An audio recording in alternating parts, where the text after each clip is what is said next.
महाराष्ट्रातील ध्येयवेड्या तसेच बोर्ड परीक्षेत गुणवंत होऊ इच्छिणाऱ्या सर्व विद्यार्थ्यांचं शकुंतला मॅथ्स अकॅडमीमध्ये मी SK स्वागत करतो. आज आपण बोर्ड परीक्षेतील काही महत्त्वपूर्ण उदाहरणे सॉल्व्ह करणार आहोत. म्हणजेच आपण पूर्ण केलेल्या प्रथम प्रकरण म्हणजे कोणतं प्रकरण? दोन चलातील रेषीय समीकरणे. या प्रकरणातील बोर्ड परीक्षेत म्हणजे बोर्डाच्या परीक्षेत विचारली गेलेली काही महत्त्वपूर्ण उदाहरणे आपण आज सॉल्व्ह करून घेणार आहोत.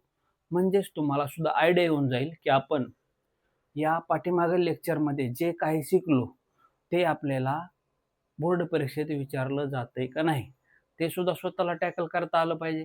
म्हणूनच आज आपण PYQ म्हणजेच प्रिव्हियस इयर क्वेश्चन्स घेणार आहोत. चला तर 4 मार्कासाठी विचारला गेलेला महत्त्वपूर्ण प्रश्न आज आपण पाहणार आहोत. प्रथम प्रश्न आहे बघा, एक होडी. आता एक होडी आहे, प्रवाहाच्या विरुद्ध दिशेने 30 किलोमीटर व प्रवाहाच्या दिशेने 44 किलोमीटर जाते.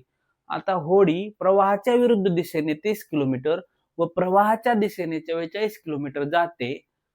तिला 10 तास लागतात. म्हणजे टोटल प्रवास करण्यासाठी होडीला 10 तास लागतात.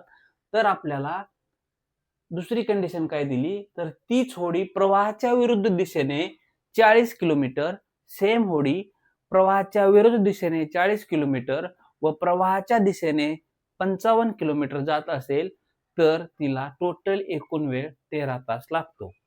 या दिलेल्या दोन्ही कंडिशनवरून आपल्याला होडीचा तसेच प्रवाहाचा वेग फाइंड आउट करायचा आहे. म्हणजे आपल्याला होडीचा आणि प्रवाहाचा वेग काढायचा आहे. आता आपण काय करूया, या दोन्ही म्हणजे कंडिशन उदाहरणामधील शाब्दिक संरचनेमध्ये प्रवाहाचा टोटल वेळ दिलेला आहे. म्हणजे तुम्हाला एक महत्त्वपूर्ण सूत्र माहित असणं गरजेचं आहे. वेळ किंवा काळ म्हणू शकता तुम्ही. वेळ किंवा काळ इज इक्वल टू अंतर भागिले वेग. हे सूत्र तुम्हाला माहित असणं आवश्यक आहे. आता आपण इथे काय विचारले आपल्याला, होडीचा तसेच प्रवाहाचा वेग काढा. मग आपण कन्सिडर करूया, समजा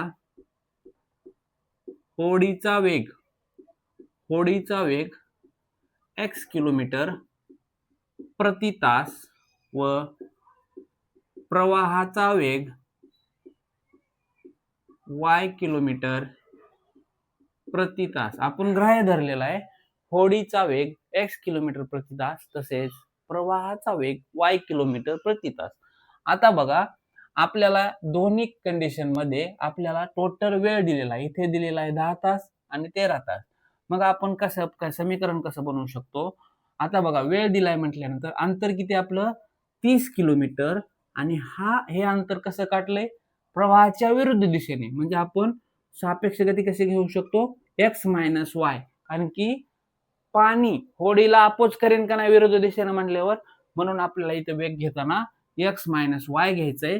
तसेच 44 किलोमीटर प्रवाहाच्या दिशेने म्हणजे x + y, पाण्याचा वेग तसेच होडीचा वेग यामध्ये ऍड होईल. म्हणजे पाण्याचा सुद्धा वेग आपल्या होडीला मिळेल का नाही, म्हणजे होडी थोडी फास्ट जाईल. उदाहरण बघा, आपण उताराला सायकल ऑटोमॅटिक आपली कशी फास्ट जाते, म्हणजे उताराचा सुद्धा आणि आपल्या सायकलचा सुद्धा स्वतःचा वेग म्हणजे आपल्याला गती मिळते. म्हणजे इथे सापेक्ष गती ही टर्म इथे उपयोगाला येते. आता टोटल वेळ किती लागतो आपल्याला 10 तास.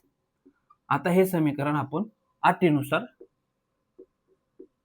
अटीनुसार मिळवलेलं आहे. ह्या समीकरणाला रीड कसं करायचं हे बघा, 30 किलोमीटर अंतर प्रवाहाच्या विरुद्ध दिशेने जाण्यासाठी लागणारा वेळ, 30 किलोमीटर अंतर प्रवाहाच्या विरुद्ध दिशेने जाण्यासाठी लागणारा वेळ तसेच 44 किलोमीटर अंतर प्रवाहाच्या दिशेने जाण्यासाठी लागणारा वेळ, टोटल वेळ आहे 10 तास. समजलं? आता सेम 40 किलोमीटर अंतर प्रवाहाच्या विरुद्ध दिशेने व 55 किलोमीटर अंतर प्रवाहाच्या दिशेने जाण्यासाठी लागणारा वेळ आहे 13 तास. आता दिलेल्या उदाहरणातील अटीनुसार आपण ही दोन समीकरणं मिळवली. आता हे दोन समीकरणं आपल्याला सोडवायची. पण प्रथमतः ऑब्झर्वेशन केलं असता ही दोन्ही समीकरणं रेषीय समीकरणं नाहीत. मग आपल्याला ह्या दोन समीकरणाला अगोदर आपल्याला रेषीय समीकरणामध्ये कन्वर्ट करावं लागेल. आता या दोन समीकरणाला आपण रेषीय समीकरणामध्ये कशा पद्धतीने कन्वर्ट करणार? आता या दोन समीकरणाकडे ऑब्झर्वेशन केलं असता आपल्याला असं निदर्शनात येतंय की या दोन्ही समीकरणामध्ये साम्य असणाऱ्या कोणत्या गोष्टी आहेत त्या अगोदर आपल्याला पाहणं गरजेचं आहे. आता या दोन्ही समीकरणामध्ये 1/x-y तसेच 1/x+y दोन्ही समीकरणामध्ये प्रेझेंट आहे. मग आपण इथं कन्सिडर करू शकतो, समजा 1/x-y is equal to m व 1/x+y is equal to n मानू. आता आपण कन्सिडर केले. आता ही m आणि n ह्या किमती ह्या समीकरणामध्ये ठेवून घेऊया. म्हणजे आपल्याला काय मिळणार? 30 आणि 1/x-y इज इक्वल टू काय? m. 30m plus 44 1/x+y is equal to काय? n. म्हणजे 44n is equal to 10. Same 40m plus 55n is equal to 13. आता ही मिळालेली दोन समीकरणं आपल्याला, या समीकरणाला आपण समीकरण 1 व समीकरण 2 असं नामकरण करून घेऊया. आता या दोन समीकरणाचं आपल्याला म्हणजे दोन्ही समीकरण आपल्याला सोडवायची. मग आपल्याला कशा पद्धतीने ही समीकरणं सोडवता येतील हे आपल्याला विचार करायचा. ऑब्झर्वेशन केला असता इथे बघायचंय आपल्याला कोणत्या चलाचा लोप करता येऊ शकतो, म्हणजे आपल्याला कोणत्या चलाचा सहगुणक सेम करता येऊ शकतो. आता इथे m चा सहगुणक आहे 30 आणि इथे m चा सहगुणक आहे 40. म्हणजे आपल्याला m चा सहगुणक सेम करता येऊ शकतो. कशा पद्धतीनं? आपण जर समजा m ला इथे 30m ला जर आपण 4 ने गुणलं तर 120m होईल की नाही? त्याचबरोबर 40m ला जर आपण 3 ने गुणलं तर 120m होईल की नाही? म्हणजे गुणाकार करून आपण इथे m चा सहगुणक सेम करून m या चलाचा लोप करू शकतो. म्हणजेच आपण इथे इलिमिनेशन मेथड वापरून चलाची किंमत फाइंड आउट करू शकतो. आता सांगितल्याप्रमाणे आपण काय करूया, समीकरण 1 ला 4 ने व समीकरण 2 ला 3 ने गुणू. आता गुणू म्हणजे गुणाकार करूया. आता कसा करणार बघा, समीकरण 1 ला 4 ने गुणायचंय. आता समीकरण 1 काय आपलं 30m ला जर 4 ने गुणलं तर 120m प्लस 44 ला 4 ने गुणलं तर किती मिळणार आहे? 176n is equal to 40. आता आणि समीकरण 2 ला सुद्धा आपण 3 ने गुणायचे म्हणजे 120m प्लस आता 55 इंटू 3 किती होणार आहे? 165n is equal to 3339. आता या दोन समीकरणाची आपल्याला करायची वजाबाकी. मग आपण काय करूया, इथेच लिहूया गुणू व वजाबाकी करू. गुणू व वजाबाकी करू. मग आता या वजाबाकी कशी करायची? प्लस असेल तर मायनस होईल आणि मायनस असेल तर प्लस होईल. हे चिन्हाकडे व्यवस्थित लक्ष देणं गरजेचं आहे. आता प्लस 120 आणि मायनस 120 कॅन्सल होईल. 176n मधून 165n गेले असता आपल्याला मिळणार आहे 11n आणि 40 मधून 39 गेले असता 1 मिळणार आहे. म्हणजे n इज इक्वल टू 1/11 ही किंमत आपल्याला मिळणार आहे. आता मिळालेली किंमत आपण कोणत्याही समीकरणामध्ये ठेवून आपण m या चलाची किंमत फाइंड आउट करू शकतो. आता समजा आपण काय करूया, समीकरण 1 मध्ये ठेवू. समीकरण 1 मध्ये ठेवू. आता समीकरण 1 काय आपलं 30m प्लस 44n, n च्या जागी ठेवूया 1/11 इज इक्वल टू 10. 11 चौक 44 म्हणजे 30m इज इक्वल टू 10 आणि हे प्लस 4 ह्या बाजूला गेल्यानंतर मायनस 4 होईल.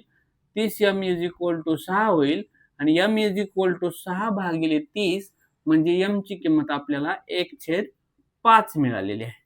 आता ह्या दोन रेषीय समीकरणाची उकल आपल्याला मिळालेली आहे. म्हणजे m आणि n या चलाच्या किमती मिळालेल्या आहेत. परंतु आपल्याला आन्सर कशामध्ये पाहिजे? x आणि y मध्ये.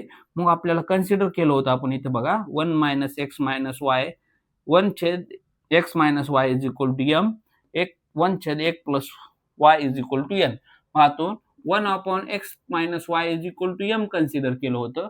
तर m ची किंमत इथे ठेवून घ्या 1 - x - y is equal to 1/5. म्हणजे आपल्याला x minus y is equal to 5 हे एक नवीन समीकरण मिळणार आहे. तसेच 1/x plus y is equal to n consider केलं होतं. म्हणजेच आता n ची किंमत किती आहे? 1/11. 1/x plus y is equal to 1/11 म्हणजे x plus y is equal to 11 हे एक नवीन समीकरण मिळेल. आता हे बघा, हे समीकरण दोन नवीन समीकरण आपल्याला मिळालेले आहेत. आता या समीकरणाला आपण समजा समीकरण 3 व समीकरण 4 असं नामकरण करूया. आता ही समीकरण आपल्याला सॉल्व्ह करायची म्हणजे आपल्याला x आणि y या चलाच्या किमती मिळतील. आता या सरळ समीकरण 3 व 4 ची बेरीज करू म्हणजे आपल्याला प्लस वाय आणि मायनस वाय आहे म्हणजे x minus y is equal to किती आहे? 5 आणि x plus y is equal to किती आहे? 11. आता यांची करायची डायरेक्ट बेरीज म्हणजे plus y minus y cancel होईल आणि x plus x two x is equal to 16 आणि एक्स इज इक्वल टू 16 भागिले 2 म्हणजे एक्स इज इक्वल टू 8 मिळणार आहे. म्हणजेच होडीचा वेग एक्स आपण कन्सिडर केला होता, मिळाला का? एक्स इज इक्वल टू 8 म्हणजे होडीचा वेग 8 किलोमीटर प्रति तास आहे. आता आपण काय काढायचंय? प्रवाहाचा वेग. आता बघा, आपल्याला समीकरण नंबर 4 काय आहे? समीकरण 4 मध्ये ठेवू. आता समीकरण 4 मध्ये काय ठेवायचंय? X plus y is equal to 11 समीकरण 4 आहे. आता एक्स ची किंमत 8 इथे ठेवली असता वाय ची किंमत किती मिळणार आहे? हे 8 प्लस 8 ह्या बाजूला किती मायनस 8 होईल. वाय ची किंमत मिळणार आहे 3 म्हणजे एक्स ची 8 आणि वाय ची 3 आपल्याला चलाची किंमत मिळालेली आहे. मग आपण लिहू शकतो होडीचा वेग किती आहे? 8 किलोमीटर प्रति तास. तसेच प्रवाहाचा वेग 3 किलोमीटर प्रति तास आहे. अशा पद्धतीनं बोर्ड परीक्षेत 4 मार्काला हा प्रश्न विचारला जातो. त्यामुळं सविस्तर असं मी स्टेप बाय स्टेप ह्या प्रश्नाचं एक्सप्लेनेशन केलं आहे. म्हणजे आपण प्रकरणामध्ये सुद्धा अशा टाईपचं उदाहरण सोडवून घेतलं होतं, पण हा बोर्ड परीक्षेत आलेला प्रश्न आहे म्हणून मी तुमच्याकडून सोडवून घेतलेला आहे. सर्वांना समजलं? काय अडचण यायलाच नाही पाहिजे, कारण की आपला प्रत्येक विद्यार्थी कोणत्या बॅचचा आहे? 0 to हिरो बॅचचा. म्हणजेच तुम्हाला मागील लेक्चरमध्ये प्रत्येक कन्सेप्ट मी क्लिअर केलेली आहे.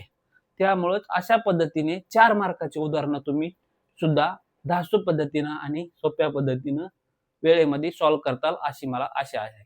आता सेम उदाहरण आपण काय करूया? आता अशाच पद्धतीनं सेम उदाहरण अजून एक उदाहरण बघूया म्हणजे आपल्याला अशा प्रकारचे उदाहरणं बोर्ड परीक्षेत विचारले असता आपला पाया मजबूत होईल. आपण बघूया, चला सेम उदाहरण. पुढील उदाहरण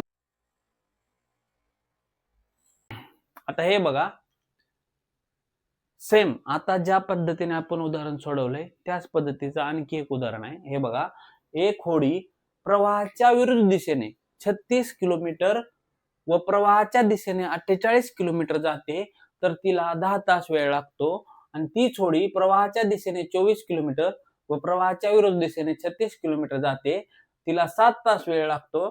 तर होडीचा तसेच प्रवाहाचा वेग काढा. सेम प्रश्न आहे आपल्याला. आता आपण हा प्रश्न सुद्धा सॉल्व्ह करूया. हे बघा, आपण कन्सिडर करूया, आपल्याला तर माहित आहे वेळ इज इक्वल टू अंतर भागिले वेग. आपण कन्सिडर करूया, समजा होडीचा वेग x किलोमीटर प्रति तास तसेच प्रवाहाचा वेग y किलोमीटर प्रति तास आपण ग्राह्य धरलेला आहे. आता दिलेल्या कंडिशन नुसार 36 प्रवाहाच्या विरुद्ध दिशेने आहे बघा 36 किलोमीटर म्हणजे x मायनस वाय प्लस 48 प्रवाहाच्या दिशेने आहे म्हणजे x plus y is equal to 10. Same आपण 24 किलोमीटर प्रवाहाच्या विरुद्ध दिशेने तसेच 36 किलोमीटर प्रवाहाच्या दिशेने लागण्यासाठी लागणारा वेळ आहे 7. आता हे दोन समीकरण सुद्धा रेषीय समीकरण नाहीत, मग इथे आपण same 1/x minus y is equal to m तसेच 1/x plus y is equal to n मानू. म्हणजे आपल्याला हे समीकरण कसे बनतील, 36m plus 48n is equal to 10, तसेच 24m plus 36n is equal to 7. आता ही दोन समीकरणं आपल्याला रेषीय समीकरणं मिळालेली आहेत. आता ही रेषीय समीकरणे आपल्याला सॉल्व्ह करायची. आता हे रेषीय समीकरणे आपण कशी सॉल्व्ह करणार आहोत हे बघा. आता बघा यम या चलाचा सहगुणक आपण सेम करूया. मग यम या चलाचा सहगुणक आपण 36 दोन्ही 72 आणि 24 त्रिक 72 आपण अशा पद्धतीने गुणाकार करून यम या चलाचा सहगुणक सेम करू शकतो. म्हणजे आपल्याला इक्वेशन काय मिळेल बघा, इक्वेशन मिळेल 72m प्लस 48 दोन्ही 96n इज इक्वल टू 20, तसेच 24 त्रिक 72m प्लस 36 त्रिक 108n इज इक्वल टू 7 त्रिक 21. आता हे बघा, ह्या समीकरणाला आपण समीकरण नंबर म्हणजे समीकरण 1 आणि 2 आहे. आता काय करूया, समीकरण 3 आणि समीकरण 4 असं नामकरण करूया. आता बघा, समीकरण 4 मधून समीकरण 3 वजा करू. इथे लिहून घ्या, समीकरण 4 मधून 3 वजा करू. समीकरण 3 वजा करू. समीकरण 3 वजा करू म्हणजे समीकरण 4 काय आपलं 72m plus 108n is equal to 21, तसेच समीकरण 3 काय 72m plus 96n is equal to 20. आता इथे वजा बाकी करायची म्हणजे बघा 108 मधून जर 96 गेले तर 12n उरतील आणि इथे 1 उरेल, म्हणजे n ची किंमत 1/12 मिळालेली आहे. तसेच आता बघा 1/12 आता हे समीकरण 3 मध्ये ठेवू. समीकरण 3 मध्ये ठेवू. समीकरण 3 काय आपलं 72m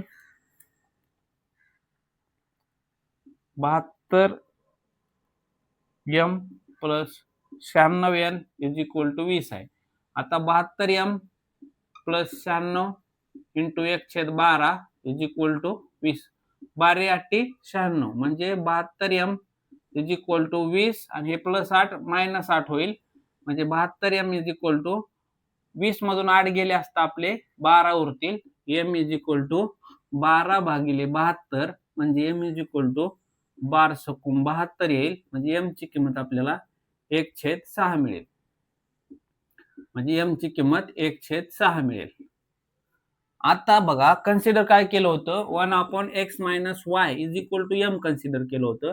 म्हणजे x - y is equal to आपल्याला 6 मिळेल आणि 1/x + y is equal to n consider केलं होतं. म्हणजे x + y is equal to आपल्याला 12 मिळेल. आता या दोन समीकरणाला आपण काय करूया, समीकरण 5 आणि समीकरण 6 नाव देऊया आणि यांची करूया बेरीज. समीकरण 5 व 6 बेरीज. समीकरण 5 काय आता x - y is equal to 6 आणि x + y is equal to 12. आता हे बघा 2x is equal to 18, x is equal to 18/2, x is equal to 9. x is equal to 9 म्हणजे नावेचा वेग घोडीचा वेग 9 किलोमीटर प्रति तास आपल्याला मिळालेला आहे. आणि x + y is equal to 12 आहे. समजा x ची किंमत इथं 9 ठेवली तर आपल्याला y ची किंमत किती मिळणार आहे 12 - 9 म्हणजे y ची किंमत मिळणार आहे 3. म्हणजेच आपल्याला होडीचा वेग 9 किलोमीटर प्रति तास आणि प्रवाहाचा वेग 3 किलोमीटर प्रति तास मिळाला. आहे की नाही सोपं. सेम उदाहरण फक्त व्हॅल्यू चेंज करून विचारलं जाऊ शकतं. म्हणजेच 4 मार्क आपल्याला बोर्ड परीक्षेत फिक्स होऊ शकतात. अशाच पद्धतीनं आपण बघूया पुढील उदाहरण. उदाहरण असं आहे, एक 2 अंकी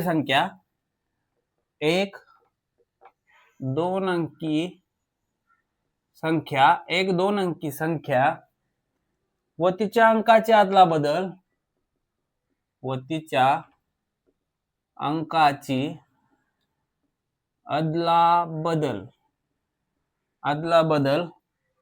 करून येणारी संख्या यांची बेरीज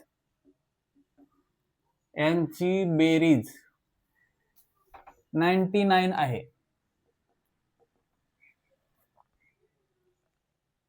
जर दिलेल्या संख्येतील अंकामधील फरक जर दिलेल्या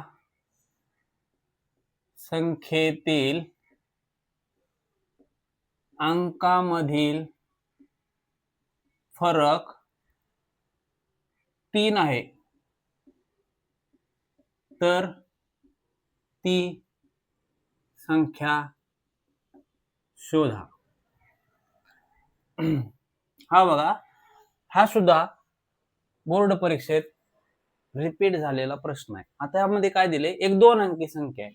आता 2 अंकी संख्या आहे म्हणजे आपण कन्सिडर करू शकतो, समजा एकक स्थानचा अंक y व दशक स्थानचा अंक x आपण कन्सिडर केलो, म्हणजे 2 अंकी संख्या कोणची होईल? 2 अंकी संख्या कोणची होणार आहे सांगा मला? 10x + y होईल की नाही? ही होईल 2 अंकी संख्या. समजा आपण उदाहरणामध्ये मी तुम्हाला सांगितलंय कसं होईल, 10 × 5 + 8 म्हणजेच हे होईल 58. म्हणजेच आपल्याला एकक स्थानचा अंक y आहे आणि दशक स्थानचा अंक x आहे असं कन्सिडर केला असता 2 अंकी संख्या 10x + y मिळेल. आता कंडिशन अटीनुसार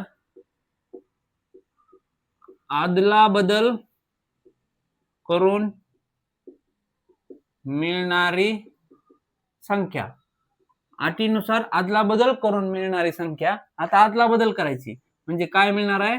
10y + x हे झाली आदला बदल करून मिळणारी संख्या. आता पूर्ण वाचायचंय. आदला बदल करून म्हणजे 2 अंकी संख्या व तिच्या अंकाची आदला बदल करून येणारी संख्या यांची बेरीज 99 आहे. म्हणजे आता हे बघा, इथं जोडून घेऊया. 10x + y + 10y + x = 99 आहे. म्हणजेच 11x + 11y = 99 आणि x + y = 9 हे आपल्याला समीकरण मिळालेलं आहे. फक्त दिलेल्या अटीनुसार काय केले आपण? दिलेली 2 अंकी संख्या आणि अंकाची आदला बदल करून आलेली संख्या यांची बेरीज आहे 99. आता हे समीकरण आपण 10x आणि x 11x आणि 10y आणि y 11y आता दोन्ही बाजूला 11 ने डिवाइड केला असता x + y = 9 हे एक आपल्याला समीकरण मिळालेलं आहे. आणि पुढे काय सांगितले बघा, जर दिलेल्या अंकातील फरक 3 आहे. आता सांगितले अंकातील फरक 3 आहे म्हणजे x आणि y या अंकातील फरक 3 आहे. आपण कंडिशन घेऊया, x - y = 3. आपण ग्राह्य धरले. आता x मोठा आहे का y मोठा आहे हे त्यांनी दिलं नाही, फक्त 2 अंकामधील फरक 3 आहे असं सांगितलंय. मग आता आपल्याला काय मिळाले? दुसऱ्या अटीनुसार x - y = 3. आता याला समीकरण 1 आणि याला समीकरण 2 देऊया आणि करूया बेरीज. समीकरण 1 व 2 ची बेरीज करू. आता बेरीज केली असता समीकरण 1 काय? x + y = 9. समीकरण 2 आहे x - y = 3. आता यांची करायची बेरीज म्हणजे +y - y कॅन्सल होईल. x x 2x 9 10 11 12 x = 12/2 म्हणजे x = 6 मिळालेला आहे. आता x = 6 मिळाले आणि x + y = 9 आहे. समीकरण 1 मध्ये ठेवू. आता x ची 6 जरी तर किंमत ठेवली तर y ची किंमत किती मिळणार आहे? 9 - 6 म्हणजे y = आपल्याला 3 मिळणार आहे. म्हणजेच आपल्याला कोणती संख्या मिळाली हे बघा, मूळ संख्या कुठली आहे? 10x + y म्हणजे 10x म्हणजे x च्या जागी 6 ठेवूया + y 3 म्हणजे आपल्याला 63 ही संख्या मिळालेली आहे. म्हणजे मूळ संख्या, दिलेली मूळ संख्या कोणची आहे? 63. आता इथे एक नवीन कन्सेप्ट तुम्हाला सांगायची. फक्त त्याने काय सांगितलंय, 2 अंकामधील फरक 3 आहे. आता दोन अंकामधील फरक म्हणजे आता आपण इथे एक्स मोठं धरलंय आणि वाय लहान धरलंय, म्हणजे एक्स मोठं आणि वाय लहान धरलंय, त्यामुळं आपल्याला मिळालेली संख्या 63 आहे. समजा आपण इथे वाय मायनस एक्स असं जर पकडलं तर आपल्याला हे बघा काय मिळते आपण बघूया. X plus y is equal to 9. आता हे बघा इथे plus x minus x cancel होईल आणि 2y इज इक्वल टू 12 आणि y इज इक्वल टू 6 मिळेल आणि x इज इक्वल टू तुम्हाला 3 मिळेल. म्हणजेच तुम्हाला 36 हा नंबर मिळालेला आहे. समजलं?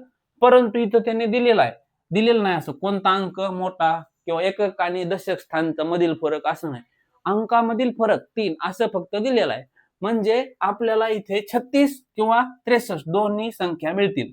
समजा 63 नंबर आला आणि ह्याचं उलट केलं तर 36 होईल, तरी बेरीज 99 होणार आहे. आणि 36 आपलं आन्सर आलं आणि ह्याची उलट केली 63 तरी सुद्धा बेरीज 99 होणार आहे.